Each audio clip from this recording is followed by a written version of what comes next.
The final component of financial well-being is being on track to meet your future goals. Now, we're not talking here about still not enjoying yourself now. You must enjoy yourself now, but we need to have an idea, a longer perspective. And so therefore you need to get to know the older you. And it's been shown that if you can have a slightly longer perspective as well as thinking about today, it means that the daily decisions you make are made in the context of how you may be in 5, 10, 15 and 20, 30, 40 years time.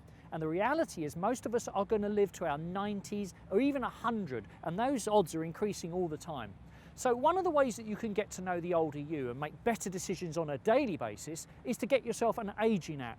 Take a picture of yourself and age yourself and see how you're going to look when you're 90. Because the studies show that if you look at the older you, it actually connects you with the future and it brings the abstract future you into the present day. And so therefore every day when you make decisions, you can say to yourself, am I being good to the future me?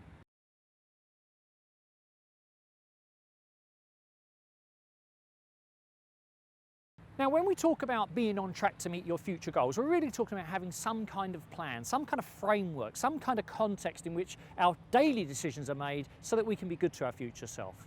Now, some people think this is a sort of straitjacket and you've got to have really, really strict goals and specific this, that and the other. Well, that's not true. All you need to do is make some guesses. It just needs to be a sort of a rough idea. I think I want to go this way and I think I might want to stop sort of work by the time I'm 70, or I might want to go part-time by the time I'm 60, or I might want to sell my house. Just make some guesses and just make some rough ideas, because you can always change it. The most important thing is to have a rough idea of the direction that you're going on with your finances.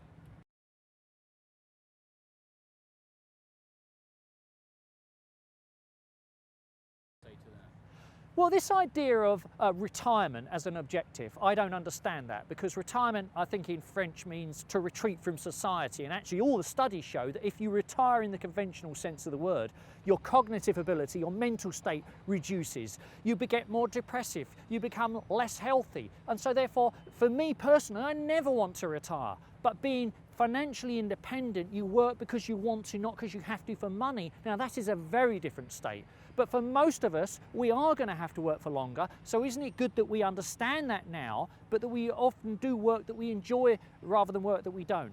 And so therefore, if we're going to work for longer, it's easier to save. And in fact, you don't have to save as much, or you don't have to take as much risk.